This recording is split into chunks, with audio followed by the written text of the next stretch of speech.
한밤중에 기도하고 찬송하며 하는 제목으로 말씀을 나누도록 하겠습니다. 지난주에 바울의 2차 선교 여행의 전반부를 좀 살펴보았는데 그 선교 여행 중에 성령의 강권하심으로 유럽으로 건너오게 된 과정을 살펴보았습니다. 오늘 본문의 말씀은 유럽에서의 첫 번째 사역지인 빌립보에서 있었던 그 사건을 기록하고 있습니다. 지도를 잠깐 한번 볼까요? 자, 이 앞에 스크린 한번 보시면 자, 2차 선교 여행의 그 일정입니다. 오른쪽 끝에 보면 시리아 안디옥에서 출발해서 다소 더베, 루스드라, 이고니온, 비스디 안디옥, 그 다음에 드로아를 거쳐서 바다를 건너서 빌립보까지 오게 된 것이죠. 그래서 이제 나중에 데살로니가, 베레아, 아테네, 고린도 이렇게 이어지는 일정이 이제 계속되게 됩니다.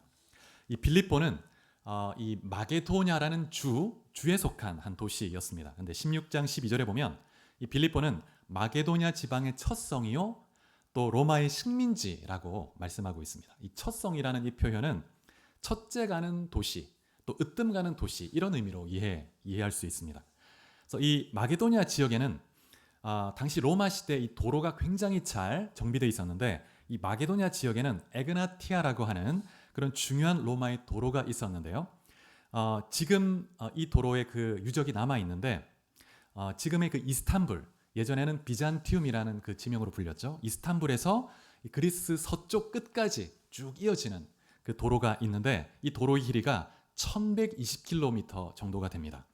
자, 그 다음 그림을 한번 또 그 다음 그림이요. 이 그림을 보면 여기 이제 도로망이 나와 있죠. 저 비잔티움이 이스탄불인데 저기에서부터 빌립보를 거쳐서 데살로니가에서 또 디라움, 또 아폴로니아 이렇게 이어지는 도로가 있습니다. 이게 1120km 정도 되는데 여기에서 또 바다를 건너가면 또 앞비아라는 도로가 있는데 로마까지 이어지는 도로죠. 이 도로가 굉장히 잘 정비되어 있는데 그 다음 그림을 한번 보여주시죠. 이렇게 돌로 닦아져 있는데 마차가 양쪽으로 지나다닐 정도의 도로가 이렇게 정비되어 있습니다. 그 다음 이렇게 돌로 쫙 깔아둔 거예요. 이렇게 해서 이 도로가 수천 킬로 로마 시대 로마 그 제국 전역에 정비가 되어 있었습니다. 또 이 도로를 통해서 군사들도 이동하고 무역도 이렇게 이 도로를 통해 상인들이 이동하고 하는 거죠. 그런데 이 에그나티아라는 이 도로가 빌립보라는 이 도시를 관통해서 지나갑니다. 그래서 이 빌립보는 지리적으로 굉장히 중요한 요충지이고 또 군사적으로 경제적으로 굉장히 중요한 그래서 이 도로를 중심으로 발전했던 도시였습니다. 근데 이 마게도냐라는 이 주의 수도는 행정 수도는 사실 데살로니가였습니다. 그런데 이 빌립보가 마게도냐의 첫 번째 가는 도시다라고 일컬어질 만큼 굉장히 이 도로를 중심으로 발전했던 그런 지역입니다. 이 빌립보는 처음 만들어진 것은 주전 360년 경인데 알렉산더 대왕의 아버지가 그 이름이 필립 2세입니다. 필립 2세. 그래서 이 필립 2세가 자기 이름을 따서 이 성을 지었죠. 그리고 이제 로마 시대에는 주전 42년에 옥타비아누스하고 블루투스 사이에 전쟁이 일어나는데 이 빌립보 지역에서 전쟁이 일어납니다. 그래서 이때 옥타비아누스가 승리하게 되죠. 그리고 이 빌립보 지역을 식민지로 삼고 이 지역에 자기 휘하의 군사들을 정착시킵니다.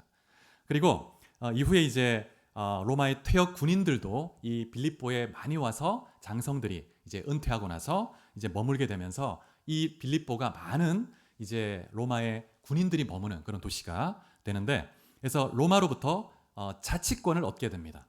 뿐만 아니라 빌립보의 시민들은 인두세, 토지세 이런 세금의 면제 혜택도 받았죠. 특별히 이 빌립보 사람들은 로마 시민권을 받은 그런 사람들이었습니다. 그래서 로마 시민들과 동일한 대우를 받는 굉장히 특권을 누리는 도시였죠. 그래서 이탈리아의 벗이다라고 불리는 그런 도시였습니다. 그래서 이 빌립보서에도 보면 바울이 빌립보 성도들에게 어떤 말을 하냐면 빌립보서 3장 20절에 이렇게 말합니다. 우리의 시민권은 하늘에 있는지라 거기로부터 구원하는 자 곧 주 예수 그리스도를 기다리노니. 그래서 빌립보에 있는 성도들도 그들이 로마의 시민권을 가진 것에 대해서 자랑하니까 바울이 너희는 로마의 시민이기 이전에 하늘의 시민권을 가진 자다. 이렇게 바울이 권면할 만큼 이 빌립보라는 도시는 로마의 그런 아주 특권을 누리는 도시였습니다. 근데 이 빌립보의 특징이 하나 있는데 유대인들이 많지 않았다는 것이죠. 바울은 가는 곳마다 방문하는 곳마다 항상 제일 먼저 유대인들에게 복음을 전하기 위해서 회당에 방문했죠. 회당에 가면 복음을 나눌 수 있는 그런 그 회당 예배 가운데 그런 순서가 있거든요. 그래서 항상 회당을 방문해서 복음을 전했는데 이 빌립보에는 회당에 방문했다는 기록이 없습니다. 당시에 유대인들은 어디를 가든지 유대인 성인 남성 10명만 있으면 회당을 세웠습니다. 그래서 안식일에 함께 모여 예배를 드렸죠. 그런데 회당이 없었다는 것은 유대인 성인 남성 10명이 채 안 됐다는 거예요. 유대인들이 굉장히 작았다는 것이죠.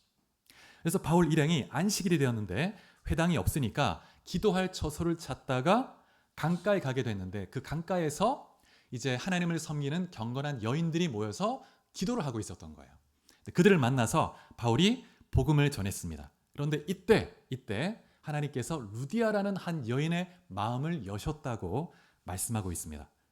여러분, 성령께서 마음을 여시지 않으면 그 누구도 예수를 믿을 수 없고 복음을 받아들일 수가 없죠. 왜냐하면 인간이 죄로 인해서 부패했기 때문에 인간 스스로의 힘으로 복음을 받아들이고 예수님 앞에 무릎을 꿇고 주님을 주로 고백할 수가 없는 거예요. 그래서 14절에 보면 루디아를 소개하고 있는데 루디아는 소아시아의 그 두아디라라는 그 도시의 출신인데 의류 사업가였습니다. 굉장히 성공한 그런 사업가였던 것 같습니다. 그런데 이제 강가에 나왔다가 바울의 복음을 듣고 이제 예수를 믿게 된 것이죠. 하나님의 그 인도하심으로 이 만남이 이루어지게 되었습니다. 그래서 15절에 보면 루디아와 그녀의 온 집안이 예수를 믿게 됩니다. 그리고 세례를 받았습니다. 그래서 이 루디아가 그 은혜에 너무 감격하고 감사해서 바울 일행을 강권해서 우리 집에 와서 머무십시오. 굉장히 성공한 사업가였기 때문에 집도 아주 큰 저택으로 좋은 집이었던 것 같아요. 그리고 또 부유한 그런 이제 재정이 있었기 때문에 최고의 음식을 대접하면서 바울 이 선교팀이 이 빌립보에서 사역할 수 있도록 돕는 역할을 했습니다. 아마도 루디아의 집에서 처음 이제 빌립보 교회가 개척이 돼서 예배가 시작이 되었겠죠. 그래서 바울 일행이 루디아의 그런 도움을 받아서 아주 편하게 좋은 장소에 머물면서 음식도 잘 대접받으면서 이제 이 베이스 캠프로 삼아서 빌립보의 여러 곳을 다니며 복음을 감당한 것입니다. 그래서 이때까지만 해도 빌립보에서의 사역이 정말 하나님이 인도하심을 받고 오니까 하나님 놀랍게 역사하시는구나. 하나님이 예비된 영혼을 만나게 하시고 또 좋은 처소도 예배하시고 또 좋은 음식으로 공급받게 하시고 그런데 바울 일행이 귀신 들린 한 여종을 만나면서 이제 어려움이 이제 생기기 시작하죠. 사단이 즉각적으로 바울 이 일행의 선교팀의 사역을 방해하기 시작하는 겁니다. 그래서 16절에 보면 점치는 귀신 들린 여종이 나오죠. 점을 치는 거예요. 귀신에 사로잡혀서 귀신에 주는 정보를 받아서 점을 치는 거예요. 그래서 주인들에게 경제적 이득을, 큰 이익을 주었다고 말하고 있습니다. 아주 신령한 그런 점치는 여인인 거죠. 여러분, 이 점을 칠 때는 귀신이 주는 정보를 가지고 제한적인 정보죠. 거짓된 정보도 있습니다. 그런 정보를 가지고 점을 쳐서 그렇게 이제 경제적인 이득을 취하는 건데, 여러분, 귀신은 죽은 사람의 영혼이 아니죠. 타락한 천사들입니다. 그래서 천사들의 세계에도 위계 질서가 있습니다. 눈에 보이지 않는, 그래서 한 나라로 성경에 보면 천사들, 이 타락한 천사들, 사탄의 나라가 하나의 나라, 통치하는 나라처럼 그렇게 비유하고 있는데, 그 우두머리가 사탄입니다. 사탄. 이 사탄이라는 말은 히브리어입니다. 히브리어. 이 단어 자체가 사탄, 대적하는 자라는 뜻이 있습니다. 그런데 이 사탄이라는 이 말을 헬라어로 번역하면 디아볼로스라고 하는데 마귀입니다. 마귀. 한글로는 마귀로 번역하죠. 그래서 사탄과 마귀는 똑같은 뜻이고 우두머리입니다. 우두머리. 그리고 이제 그 아래 통치를 받는 그런 많은 악한 영들이, 귀신들이 있는 거죠. 그래서 사탄과 악한 영들이 이렇게 우리 가운데 역사하고 하나님의 나라가 확장되지 못하도록 방해하고 영혼이 복음을 받아들이고 예수를 믿지 못하게 끊임없이 방해하는 거예요. 근데 이 사탄의 특징이 있는데, 귀신의 특징이 있는데 거짓의 영이라는 것입니다. 그래서 요한복음 8장에 보면 44절에 예수님이 이렇게 말씀합니다. 귀신에 대해서 진리가 그 속에 없으므로 진리에 서지 못한다. 그리고 그가 거짓말장이이고 거짓의 아비이다. 이렇게 말하고 있습니다. 귀신의 가장 큰 특징은 거짓말하는 영이라는 거예요. 거짓. 그래서 악한 영들은 거짓으로 사람을 미혹하죠. 그래서 점을 치는 것은 정말 거짓 영들에게 속는 것이죠.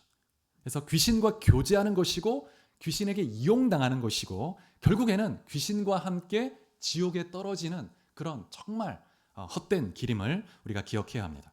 그래서 요한복음 10장 10절에 보면 우리가 한번 찾아볼까요? 요한복음 10장 10절. 요한복음 10장 10절. 자, 이 앞에 한번 스크린도 보시고, 자, 시작. 도둑이 오는 것은 도둑질하고 죽이고 멸망시키려는 것뿐이요 내가 온 것은 양으로 생명을 얻게 하고 더 풍성히 얻게 하려는 것이라. 여기서 도둑은 그 문맥에 보면 사탄, 귀신을 의미합니다. 귀신이 오는 것, 귀신은 우리에게 생명을 주고 사랑을 주고 윤택함을 주는 존재가 아닙니다. 귀신은 도둑질하고 죽이고 이용하고 멸망시키고 결국에는 지옥불에 같이 끌고 가는 게 귀신의 목적인 거예요. 그래서 절대 점치시면 안 되죠. 그런 분이 안 계시겠지만. 근데 사람들이 왜 점을 보러 가냐 하면 귀신이 주는 정보가 일부 맞기 때문이에요. 일부 맞는 거예요. 그러니까 신령하다고 생각하고 자꾸 쫓아가는 거죠. 근데 여러분, 귀신도 하나님의 허락한 범위 내에서 할 수 있는 그런 능력이 있는 거죠. 그래서 어떤 부를 주기도 하고 그 제한된 범위 내에서 부를 주기도 하고 명예를 주기도 하고 때로는 병을 주기도 하고 병을 가져가기도 하고 그런 제한된 그런 힘이 있는 거죠. 하지만 여러분, 이 귀신은 절대 우리에게 생명과 정말 풍성한 은혜를 주지 않습니다. 그래서 거짓된 영이고 그 인격이 굉장히 강팍한 그런 존재이죠. 그걸 분명히 우리가 기억할 필요가 있습니다. 그래서 귀신의 목적은 사람의 영혼을 도둑질하고 죽이는 것이다. 결국은 멸망하는 길이다. 기억할 필요가 있습니다. 그래서 귀신을 가까이 하면 절대 행복해질 수 없죠. 내 인생도 그렇고 내 가정도 그렇고 내 자녀들의 인생도 망가지게 돼요. 결국에는 영원한 지옥불로 들어갑니다. 16장 16절에 보면 이 귀신 들린 여종에게 주인들이 있었다고 말합니다. 주인이 한 사람이 아니에요. 여러 사람입니다. 그러니까 여러 사람의 종이 되어서 여러 사람에게 이용당하는 거예요. 이 돈을 얻어내는 그런 도구로 이용당하는 것입니다. 그래서 이 여종의 삶이 얼마나 곤고하고 황폐한지 우리가 좀 상상해 볼 수 있겠죠. 귀신에게 이용당하고 사로잡혀서 귀신의 도구인 거죠. 그리고 여러 주인들에게 이용당하는 그런 황폐한 삶을, 비참한 삶을 살고 있는 것입니다. 근데 이 여종이 귀신에 사로잡혀서 바울과 실라 그 선교 여행팀을 영적으로 딱 보는 거예요. 귀신이 딱 귀신같이 알아보는 거죠. 17절에 보면 귀신 들린 이 여종이 따라오면서 뭐라고 하냐면 이 사람들은 지극히 높은 하나님의 종으로서 구원의 길을 너에게 전하는 자다. 여러분, 이 귀신이 하는 말을 들어보면 그 말이 다 맞죠. 하나님은 지극히 높으신 하나님이다 이렇게 얘기하고 이 사람들은 너에게 구원의 도를 전하는 사람이다. 틀린 말이 없습니다. 여러분, 이 예수님께서 이 땅에 오셔서 공생의 사역을 시작하실 때에도 예수님이 하나님의 아들이시고 기름 부음 받은 메시아라는 걸 가장 먼저 알아본 것이 귀신이었습니다. 귀신같이 알아보는 거예요. 그래서 예수님이 이 회당에 갔을 때 말씀을 전하는데 귀신이 딱 예수님을 알아보고 뭐라고 하냐면 마가복음 1장 24절에 나사렛 예수여 우리가 당신과 무슨 상관이 있나이까 우리를 멸하러 왔나이까 나는 당신이 누구인 줄 아노니 하나님의 거룩한 자니이다 이렇게 말하는 거예요. 그래서 여러분, 귀신은 예수님이 누군지 정확히 알고 있었죠. 그리고 바울이 전하는 그 소식이 구원의 소식, 구원의 복음이라는 것도 알았습니다. 그리고 입으로 하나님이 거룩한 자라는 것을 예수님을 그렇게 신하기도 하죠. 그러나 귀신은 구원받는 존재가 아닙니다. 그 마음에 참된 믿음으로 그런 고백을 하는 것이 아니고 불안과 증오와 또 바울을 도발하기 위해서 이런 말을 하는 거예요. 그래서 로마서 10장 9절 10절 한번 찾아보시겠습니다. 로마서 10장 9절 10절. 자, 이 앞에 또 스크린도 한번 보시고요. 자, 같이 한번 봉독해 보겠습니다. 시작. 내가 만일 내 입으로 예수를 주로 시인하며 또 하나님께서 그를 죽은 자 가운데서 살리신 것을 내 마음에 믿으면 구원을 받으리라. 사람이 마음으로 믿어 의에 이르고 입으로 시인하여 구원에 이르느니라. 여러분, 예수님이 나의 죄를 대신해서 십자가에 달려 죽으시고 부활하신 것을 마음으로 진실히 믿고 그 은혜, 그 사랑에 감사하고 또 내 입술로 주님은 나의 구원자이십니다 이렇게 고백하는 자에게 구원이 있다는 거예요. 악한 영적 이 귀신들은 마음으로 믿지 않습니다. 주님을 사랑하지 않고 감사하지 않습니다. 귀신은 오직 한 가지, 영혼을 도둑질하고 죽이고 멸망으로 끌고 가는 게 목적인 것이죠. 그러나 주님은, 예수님은 우리를 위해서 십자가에서 피 흘려 죽으시는 그 사랑의 희생을 하시고 우리를 구원하시고 또 우리의 삶에 풍성한 축복의 삶을 누리기를 원하시는 것이죠. 그래서 여러분, 예수 그리스도를 믿고 의지하는 여러분 되시기를 축복합니다. 그럴 때 여러분의 삶에 풍성한 은혜와 기쁨이 넘치게 될 것입니다. 그래서 이 여종이 여러 날 동안 바울 일행이 거리에 나올 때마다 계속 쫓아다니는 것이죠. 성가시게 하는 거예요. 계속 막 바울을 도발하는 거죠. 이 약한 영들이. 그러면서 이 사람은 지극히 높이신 하나님의 종들이다. 그리고 구원의 길을 너에게 전하는 자다. 막 이렇게 하는 거죠. 이것 때문에 바울이 심히 괴로웠다고 말하고 있습니다. 막 복음을 전하려고 하면 옆에서 계속 떠들어대고 막 얘기하니까 방해가 되는 거죠. 성가시고. 그래서 이 여종 때문에 바울이 완전히 지쳐 버렸습니다. 제가 이 말씀 보다가 이제 한 그 사건이 생각이 났는데, 제가 이제 청년일 때 한 단체에서 이제 제자 훈련을 받고 한 3개월 정도를 국내에서 한 8명 정도가 팀이 돼서 전도행을 한 적이 있습니다.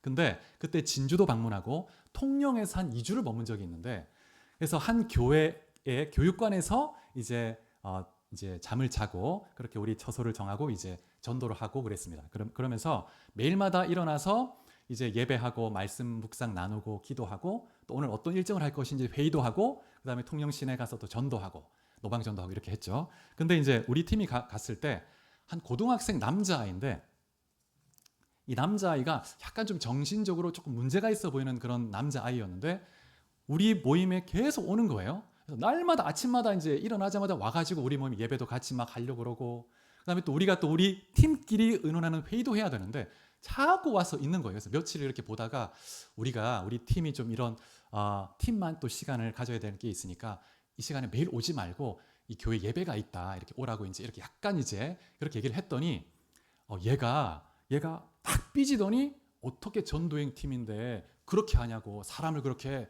내쫓냐 이렇게 하면서 되게 막 화를 내면서 막 공격하는 거예요. 그래서 우리가 또 이제 그런 뜻이 아니고 우리가 이제 우리 팀만의 그런 게 필요하니까 그런 거다. 오해는 하지 마라. 그러면서 이제 조금 이제 미안하다, 마음이 상했다 그랬더니 얘가 뭐라고 하냐면 미안하면 무릎을 꿇으라는 거예요. 무릎을. 그 말을 딱 듣는데 이게 지금 귀신이 역사하는 거구나 생각이 빡 드는 거예요. 그래서 우리 팀이 딱 이렇게 막 오싹한 눈빛 들면서 약간 이제 딱 엄하게 이제 거리를 두고 그다음에 또 기도만 하고 이제 딱 무시를 해버렸죠. 그러니까 오지를 않더라고요. 그런 기억이 났는데, 여러분, 귀신이 얼마나 교묘하게 방해하고 성가시게 하고 조종하려고 하죠. 조종하려고. 그리고 정말 기분이 찝찝하게 만들고 불편하게 해서 주님의 사역을 하지 못하게, 온전히 주님 바라보지 못하게 방해를 하는 것입니다.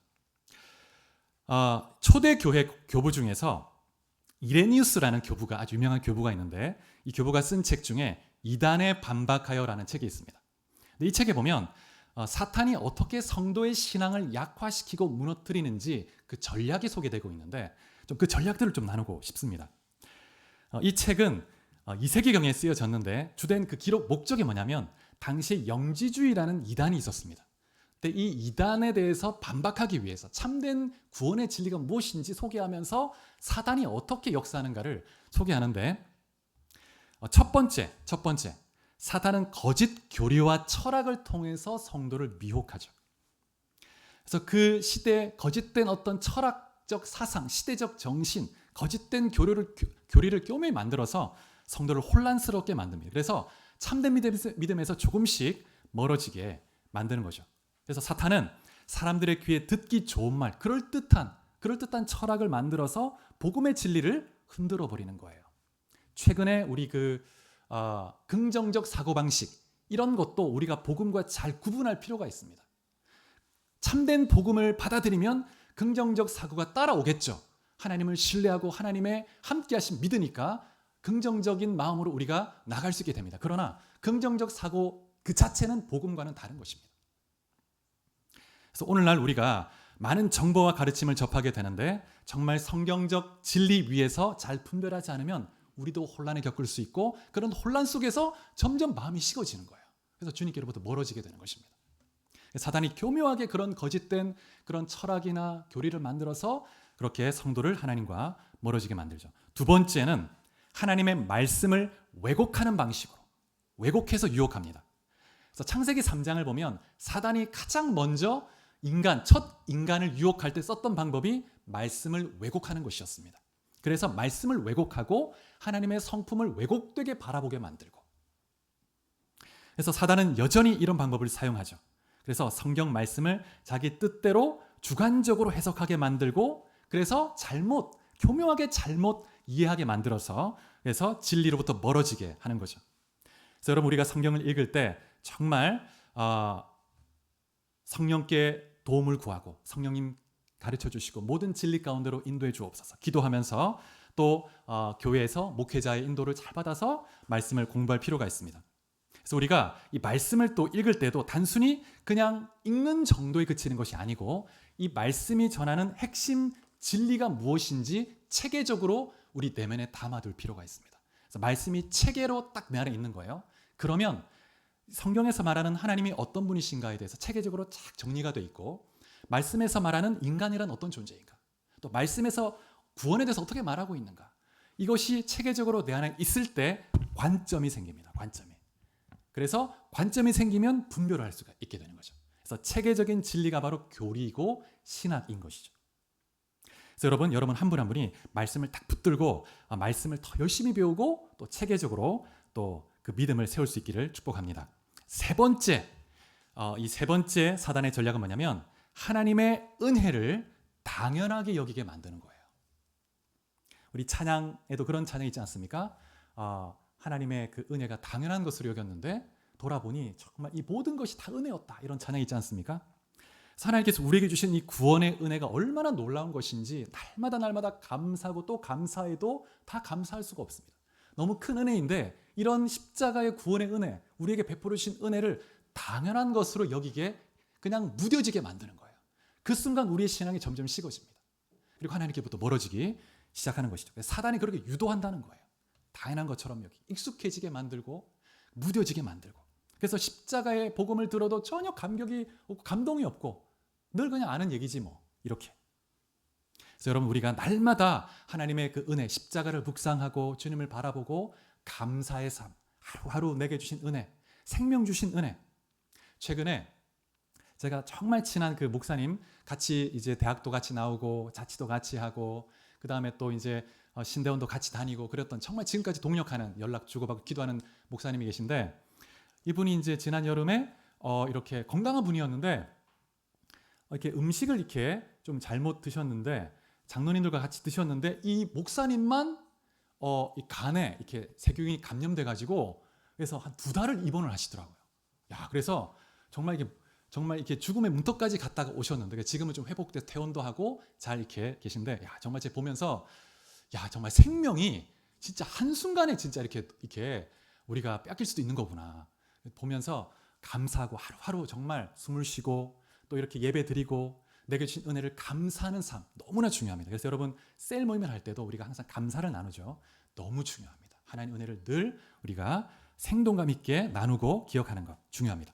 그다음 네 번째, 사단이 우리의 신앙을 약화시키는 도구는 뭐냐면 우리가 자신의 영광을 추구하게 만들므로 우리의 신앙을 약화시킵니다. 그래서 우리 마음 안에는 이 인간의 본성 안에는 내가 높아지려고 하고 내가 영광을 받으려는 그 마음이 숨겨져 있습니다. 그래서 은근히 내가 영광을 받으려고 하는 마음, 내가 은근히 나를 높이려고 하고 칭찬 들으려고 하고 내가 드러나려고 하는 마음이 다 우리 안에 다 있어요. 근데 그거를 조금씩 사단이 계속 부추기는 거죠. 그러다 보면 그런 마음이 우리의 마음에 가득하게 되면 주님으로부터 점점 멀어지게 되는 것입니다. 그래서 우리는 날마다 하나님 그분께 영광을 오직 돌려드리는 그런 마음. 나는 없습니다. 나는 아닙니다. 오직 주님이 하셨습니다. 주님께 영광을 돌립니다. 그러한 우리의 정말 믿음의 고백이 필요하죠. 그 다음에 마지막 5번째, 4번째와 좀 비슷하지만 사단은 우리 안에 교만을 부추깁니다. 교만. 그래서 영지주의자들은 어떤 생각이 있냐면 특별한 지식을 배우고 소유하면 그 지식을 가짐으로 인해서 구원받는다고 생각했습니다. 특별한 지식을 가지면. 그래서 특별한 지식을 전수해 주는 거죠. 이렇게 은밀하게 전수해 주고 그 지식을 가지면 구원을 받는 것이다. 이렇게 생각을 했습니다. 그래서 특별한 어떤 지식을 가진 것을 굉장히 특권으로 여기고 자신을 교만하게 이렇게 막 드러내려고 하는, 나는 이런 지식을 가졌다. 그래서 나는 구원받은 자다. 그래서 사단은 오늘날에도 끊임없이 우리에게 이렇게 속삭입니다. 너는 충분히 똑똑하다. 네 방식대로 살아도 된다. 그리고 너는 너의 능력으로 성공할 수 있다. 너는 이렇게 하면서 요즘에 보면 그런 또 이 아이돌 그룹들도 막 인터뷰할 때 보면 여러분 자신이 되십시오. 여러분 그 모습 그대로 멋지고 모든 걸 할 수 있다. 이렇게 막 부추기죠. 물론 우리는 하나님 안에서 하나님 은혜 가운데 그런 자신감과 당당함을 가질 필요가 있지만 정말 모든 것이 하나님 은혜 가운데 이루어진다는 것을 꼭 기억할 필요가 있습니다. 그래서 사단이 끊임없이 우리 마음이 자만심으로 빠지게 부추기고 유혹한다는 것입니다. 그래서 이런 방식으로 여러분 사단이 얼마나 교묘하게 여러 가지 방식으로 여러분 아담과 하와를 타락시킨 이후로 지금 수천 년이 흘러왔는데 이 기간 동안 얼마나 많은 사람을 타락시키고 또 하나님으로부터 멀어지게 만들었겠습니까? 얼마나 많은 노하우가 있겠어요? 그러니까 우리가 정말 우리 힘으로와 우리 지혜로는 이겨낼 수가 없습니다. 하나님 은혜 가운데 하나님 도와주십시오. 저는 무지합니다. 양같이 무지합니다. 그러니 주님께서 가르쳐 주시고 인도해 주십시오. 그렇게 기도할 때 여러분이 승리할 수 있습니다. 여러분 한 분 한 분이 하나님의 뜻 가운데 사단의 그런 전략들을 분별하고 대적하고 승리하는 삶이 될 수 있기를 축복합니다. 자, 오늘 본문으로 다시 좀 돌아와서 18절 후반부를 보시면 바울이 예수 그리스도의 이름으로 귀신을 쫓았다고 말씀하고 있습니다. 여러분 예수의 이름에 권세가 있습니다. 우리에게는 힘이 없어요. 예수의 이름에. 근데 문제는 뭐냐면 이제 여종에게서 귀신이 떠나가자 그 여종은 자유케 되었지만 그러나 더 이상 점을 칠 수 없게 되었습니다. 마귀의 도구가 이제 더 이상 아닌 거예요. 그러자 주인들이 돈의 문제가 걸리면 눈이 돌아가지 않습니까? 돈의 문제가 걸리면 큰 이득을 얻었는데 갑자기 그 이득을 얻는 돈의 통로가 없어져 버린 거예요. 그러니까 이 주인들이 눈이 돌아가지고 이 바울과 바나바에 대해서 거짓으로 선동해가지고 고소를 해버리는 거죠. 그래서 이제 20절, 21절에 보니까 오늘 본문에 이렇게 말합니다. 이 사람들이 유대인인데 우리 성을 심히 요란하게 하여 로마 사람인 우리가 받지도 못하고 행하지도 못할 풍속을 전한다. 이렇게 선동하는 겁니다. 자신들이 소송하는 진짜 이유는 감추고 이 사람들이 뭔가 새로운 이게 소식을 전하는데 근데 우리 로마 풍속을 해친다. 이렇게 얘기하는 거죠. 거짓으로 선동하는 것입니다. 그래서 이제 관리에게 가서 이렇게 고소를 했는데 오늘 본문에 보면 그 재판을 지켜보았던 많은 무리도 선동이 돼가지고 바울과 바나바를 함께 고소했다고 그렇게 말하고 있습니다. 그래서 이 말을 듣고 관리들이 어떻게 명령을 내리냐면 바울과 실라의 옷을 찢어 벗겨버리라. 그리고 매를 쳐라. 이렇게 얘기했습니다. 그래서 24절에 보시면 이러한 명령을 받아 그들을 깊은 옥에 가두고 그 발을 착고에 든든히 채웠다. 이렇게 말하고 있습니다. 그래서 매를 치고 옷을 벗겨서 매를 치고 그 다음에 깊은 감옥에 가둬버렸습니다. 그리고 착고를 채웠다고 말합니다. 깊은 곳에 가두었다고 했는데 이 장면을 보면 이 말씀을 보면 당시 로마 시대 감옥의 구조를 좀 우리가 엿볼 수가 있는데 로마 시대에는 죄수의 그런 그 죄의 심각성에 따라 감옥의 여건이 달라졌죠. 그래서 죄가 클수록 더 깊고 열악한 그런 지하 감옥에 수감되었다고 합니다. 자, 사진 하나 좀 보여주시죠. 이게 지금 지하 감옥인데 로마에 있는 그 유적처럼 있는 곳인데 지하 감옥입니다. 그런데 이 감옥은 로마 시내에 있었던 고대 시대 그때 메머틴이라는 감옥인데 기원전 4세기에 만들어졌죠. 근데 이 감옥이 두 개 층으로 돼 있어요. 근데 그 더 밑은 지하층을 툴리아눔이라는 이름으로 부릅니다. 그런 이름이 다 있어요. 그런데 이 더 깊은 층은 축축한 물기로 가득하고 그 다음에 빛이 거의 들어오지 않습니다. 그리고 공기가 순환되지 않아서 냄새가 고약한 거예요. 그런 곳에 갇혀들은 이 툴리아눔에는 어떤 자수가 들어가냐면 악명 높은 죄수나 사형수들이 주로 수감이 된다고 합니다. 그래서 정치적 반역자나 로마에 큰 위협이 되는 그런 사람을 이런 깊은 감옥에 가둬버리는 거예요. 그 다음 사진. 이거는 지금 실제 빌립보에 남아있는 유적에 남아있는 그 빌립보 감옥의 바깥 모습입니다. 그래서 이 빌립보 이 감옥 그 뒤에 그 산 밑에 그 뒤에 도로가 있습니다. 에그나티아 도로가 지나가고 있죠. 그래서 이 도로 밑에 지하로 되어 있습니다. 그래서 바울과 실라가 아마도 이 빌립보 감옥에 여러 층이 있었을 텐데 그 깊은 층으로 수감이 된 거예요. 재판도 제대로 받지 못하고 변호도 하지 못한 채 억울하게 매맞고 옷을 벗김을 당하고 착고에 채인 채 깊은 감옥에 이제 들어가게 된 것입니다. 착고에 채이니까 손발을 제대로 움직이지 못하니까 몸이 막 욱신거리고 잠도 제대로 잘 수가 없습니다. 여러분, 이때 여러분이 한번 상상해 보십시오. 내가 이 상황에 있다 한번 상상해 보십시오. 바울과 실라의 마음이 어땠을까요? 아까도 말씀드린 것처럼 바울과 실라가 처음 유럽으로 올 계획은 없었습니다. 처음에 이들은. 그런데 성령님이 강권하셨죠. 모든 길을 막으시고 아니야 이쪽으로 가라, 건너가라. 그래서 성령님이 인도하셔서 건너왔습니다.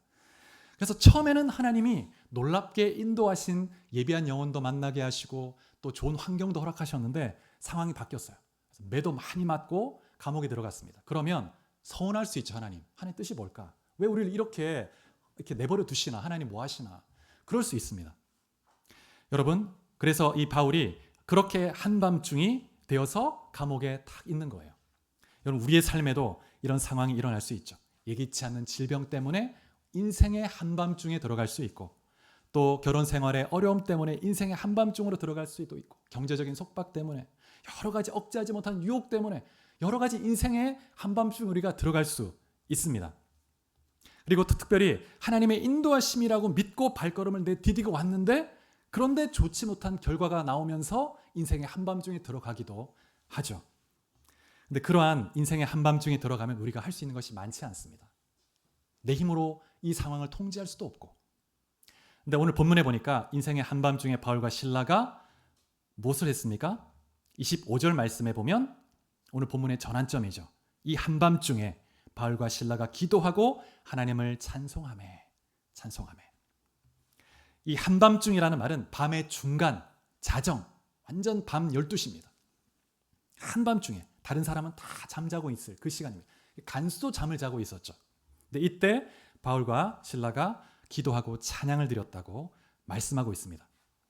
그런데 이 한밤중이라는 말을 우리가 조금 다르게 좀 바라보면 처음 감옥에 수감되었을 때는 처음부터 찬양했던 건 아니었던 것 같아요. 지금 한밤중이잖아요. 한밤중이 되어서야 기도하고 찬양하기 시작했습니다. 그렇다면 처음에 감옥에 수감됐을 때는 아마 좀 마음이 어려웠던 것 같아요. 하나님 왜 우리 이렇게 억울하게 매맞고 이 감옥에 우리를 던져 넣으실까? 하나님 좀 보호해 주셔야 될 텐데. 그런 마음이 좀 있었을 것 같아요. 그래서 잠도 막 안 오고 막 몸이 욱신거리고 억울하고 원통한 거죠. 그러다가 성령께서 감동을 주시는데 우리가 기도합시다. 우리 신라, 바울 우리 같이 기도하고 찬양을 부릅시다. 그러면서 찬양을 조용히 처음에는 힘없이 불렀겠죠. 부르기 시작하는 거예요. 찬양을 부르기 시작하면서 기도하다 보니까 믿음이 생기고 그러면서 더 소리가 커진 거예요. 큰 소리로 찬양을 부르기 시작합니다. 믿음으로. 그러니까 죄수들이 다 들었다고 말하고 있습니다. 여러분, 이 바울과 실라가 이 한밤중에 어떤 찬양을 불렀을까? 좀 그런 상상을 해보는데 당시의 초대교회는요. 예배 중에 찬양을 부를 때 시편을 가지고 주로 찬양을 불렀습니다. 시편에 곡조를 붙여서. 그래서 시편 중에 아마도 한 편을 가지고 찬양을 했을 가능성이 많아요. 근데 시편 중에 다윗이 굴에 갇혀 있을 때 지은 시가 있습니다. 근데 그 상황이 이 바울의 상황과 참 유사해요. 그래서 한번 시편 142편입니다. 우리가 한번 찾아볼까요? 한번 7절까지 좀 길지만 제가 한번 읽어보겠습니다. 여러분 한번 보시고. 다윗이 굴에 있을 때 정말 억울하게 사울이 나를 죽이려고 하니까 도망다니다가 굴에 숨은 거예요. 자, 1절부터 7절까지인데 제가 한번 읽어보겠습니다. 내가 소리내어 여호와께 부르짖으며 소리내어 여호와께 간구하는도다. 내가 내 원통함을 그의 앞에 토로하며 내 우환을 그의 앞에 진술하는도다. 내 영이 내 속에서 상할 때에도 주께서 내 길을 아셨나이다. 내가 가는 길에 그들이 나를 잡으려고 올무를 숨겼나이다. 오른쪽을 살펴보소서. 나를 아는 이도 없고 나의 피난처도 없고 내 영혼을 돌보는 이도 없나이다. 여호와여, 내가 주께 부르짖어 말하기를 주는 나의 피난처시여 살아있는 사람들의 땅에서 나의 분기시라 하였나이다. 나의 부르짖음을 들으소서. 나는 심히 비천하니이다. 나를 핍박하는 자들에게서 나를 건지소서. 그들은 나보다 강하니이다. 내 영혼을 옥에서 이끌어내사 주의 이름을 감사하게 하소서. 주께서 나에게 갚아주시리니 의인들이 나를 두루리이다. 너무 유사하죠. 그래서 바울이 이러한 고백으로 신라와 함께 찬양을 드리지 않았을까? 내 영혼을 이 옥에서 끌어내어 주옵소서. 주님은 나의 분기시 되시고 나의 피난처가 되십니다. 나를 다시 회복시키시고 의인들 가운데 서게 하소서. 이런 고백을 부르는 것입니다. 그래서 믿음으로 점점 이제 찬양 소리가 커지고 선포하면 막 기도할 때 놀라운 능력이 나타났는데 26절에 보니까 갑자기 큰 지진이 나타났습니다. 확 지진이 나타난 거예요. 그래서 감옥터가 흔들리면서 감옥 문의 자물쇠가 깨져버립니다. 그리고 착고도 다 풀어져 버렸습니다. 그래서 모든 사람의 메인 것이 벗어졌다 이렇게 말하고 있습니다. 여러분, 찬양은 하나님의 능력과 통치가 드러나게 하는 통로가 됩니다. 여러분, 기도는 하늘의 문을 여는 열쇠가 되는 줄 믿으시기 바랍니다. 그래서 시편에도 보면 하나님은 찬양 중에 거하신다 이렇게 말씀하고 있죠. 그래서 많은 경우에 보면 성경에 보면 하나님이 임재하실 때 나타나는 현상 중에 땅이 진동합니다. 이 땅조차도 창조주 하나님의 그 임재를 감당하지 못하니 흔들리는 거예요. 지진이 납니다.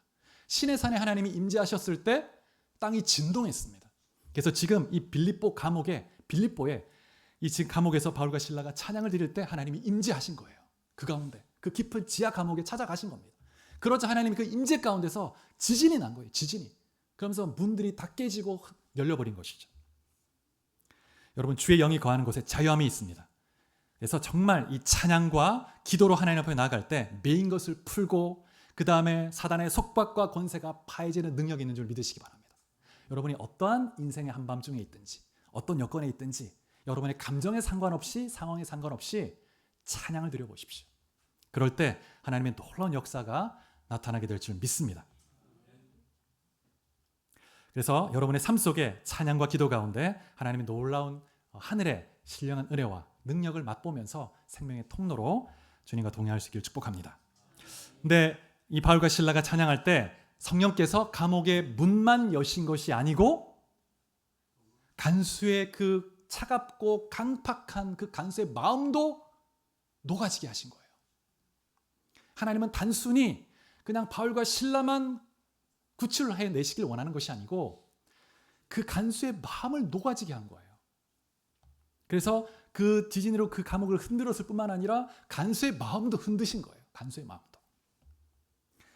그래서 이 간수가 깜짝 놀라서 깼는데 감옥 문이 다 열려 있는 거예요. 그러니까 야, 이제 나는 끝났구나. 왜냐하면 이 로마 시대 간수가 만약에 이제 이 죄수가 탈출하면 간수가 책임을 져야 됩니다.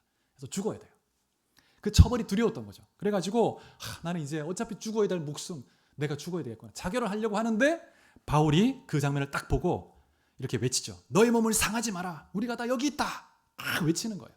우리가 도망가지 않았으니까 자결하지 말라고.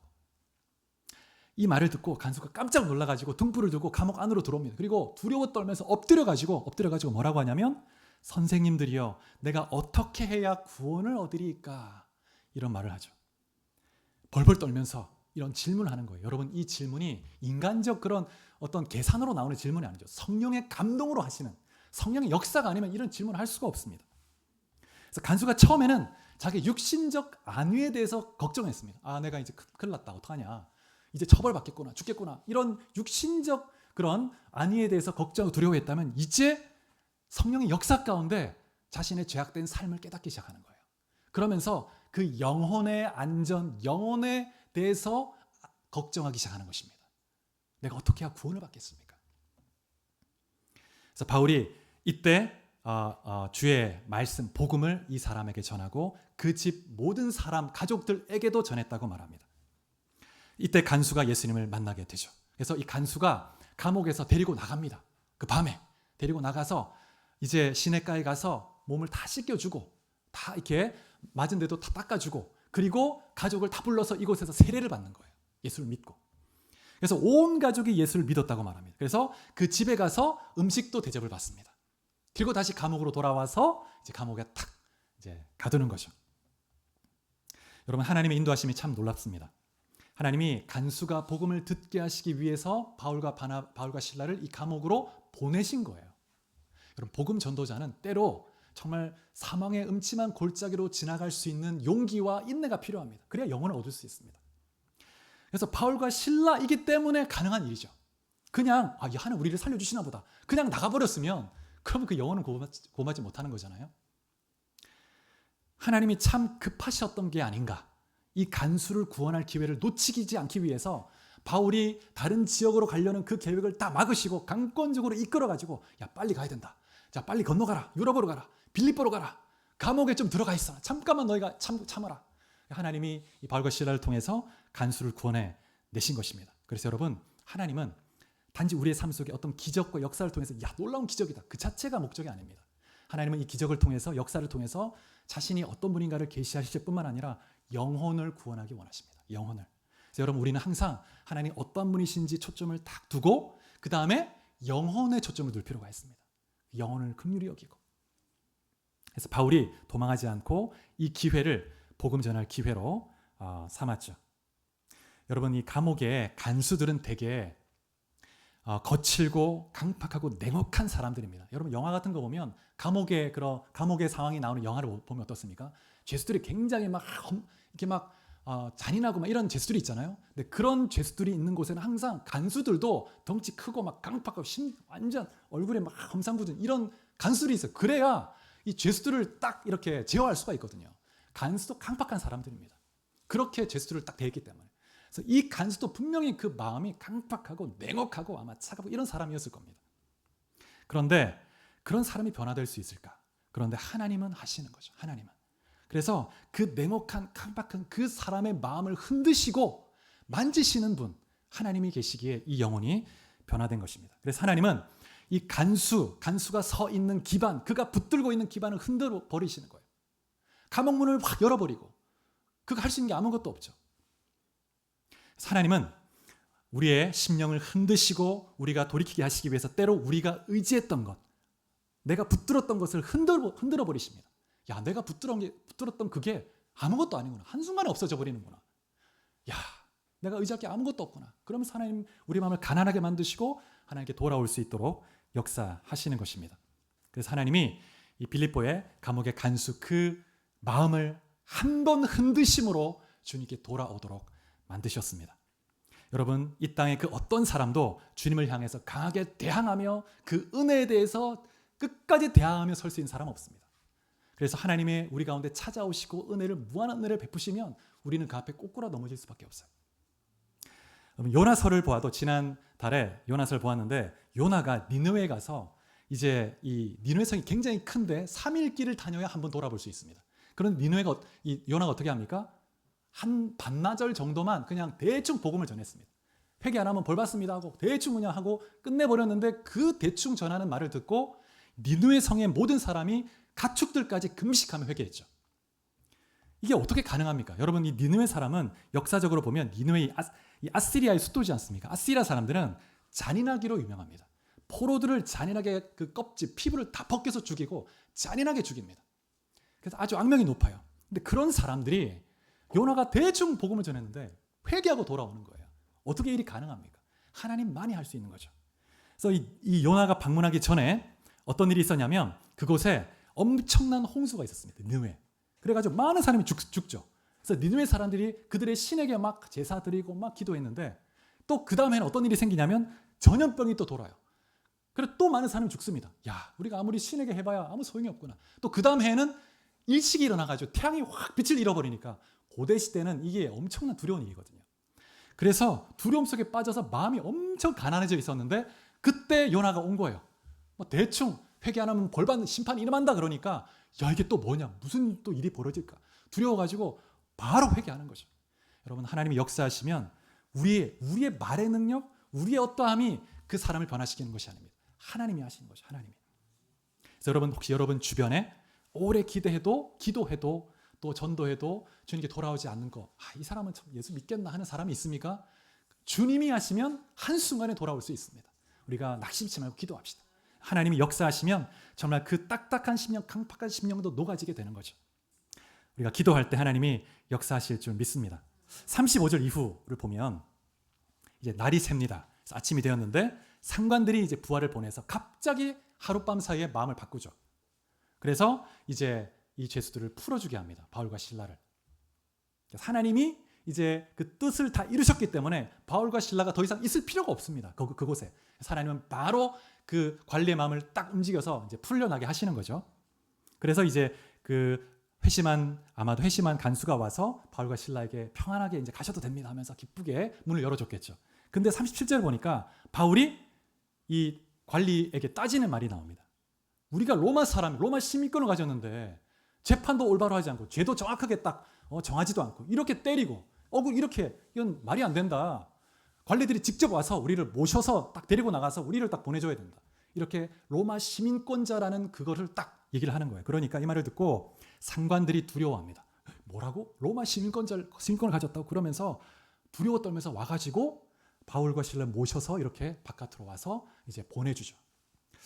여러분, 바울이 왜 이렇게 했을까요? 그냥 나가도 되는데 왜 이렇게 했을까? 굳이 자신이 로마 시민권자임을 밝히는 거. 억울하니까 한번 큰 소리라도 한번 쳐보자. 너희들 왜 그렇게 하려고 했을까요? 교회를 위해서 그래요. 교회를 위해서.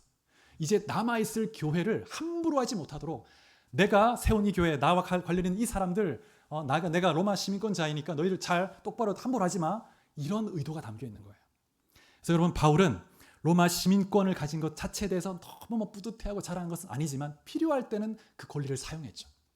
특별히 바울이 언제 이 로마 시민권자의 권리를 사용했냐면 재판을 받기 전에 재판을 받을 일이 있을 때 항상 로마 시민권을 주장했는데 로마 시민은 재판을 받을 때 항상 자신을 변론할 수 있는 그런 기회를 얻었습니다. 근데 바울은 그 시간에 변론하는 그 기회를 항상 복음을 전하는 기회로 삼은 거예요. 그래서 바울을 보면 사도행전에 보면 항상 이 재판을 받을 때마다 복음을 전합니다. 그래서 공에서도 그랬고 또 여러 왕들 통치들 앞에서도 재판을 받을 때 꼭 간증하면서 복음을 전하는 거예요. 복음을. 그래서 바울은 정말 가는 곳마다 감옥에 갔지만 감옥에서 재판 자리에서 또 재판에서 복음을 전하는 그런 믿음의 사람이었습니다. 그래서 감옥에서도 복음을 전했고 또 사도행전 27장에 보면 바울이 배를 타고 죄수의 신분으로 로마로 이송될 때 그때 그 이송되는 가운데서도 복음을 전하죠. 그래서 276명이 예수를 믿습니다. 또 로마에 가서 이제 감옥에 갇히는데 가택연금 상태였죠. 그곳에서 또 복음을 전합니다. 그래서 바울이 디모데 후서에 보면 이런 고백을 합니다. 한번 찾아보겠습니다. 마지막으로 디모데후서 2장 9절 말씀. 디모데후서 2장 9절 말씀. 같이 한번 봉독해 보겠습니다. 시작. 복음으로 말미암아 내가 죄인과 같이 매이는 데까지 고난을 받았으나 하나님의 말씀은 매이지 아니하니라. 바울의 그 디모데후서는 죽기 전에 로마에 2차로 투옥됐을 때 했던 마지막 그 유언 같은 말씀인데 그 삶을 돌아보면서 내가 살아보니까 감옥에도 들어가고 여러 참 힘든 상황이 많았지만 나는 매여도 복음의 말씀, 하나님의 말씀 매이지 않는다. 어떤 상황에서도 하나님이 역사하신다. 철저히 깨닫고 그 믿음으로 삶으로 고백하는 진리이죠. 여러분, 어떠한 인생의 한밤중 있다 해도 예수 그리스도를 바라보고 믿음으로 의지할 수 있기를 축복합니다. 그리고 정말 여러분에게 생명 주신 그 주님 그 복음을 정말 영혼들에게 나누고 전할 때 하나님이 역사하실 것입니다. 그 역사하시는 주님을 기대하면서 이 가을에 영혼의 추수를 하고 하나님을 기쁘시게 하는 이 계절 될 수 있기를 주의 이름으로 축복합니다. 같이 기도하시겠습니다. 우리 말씀을 생각하면서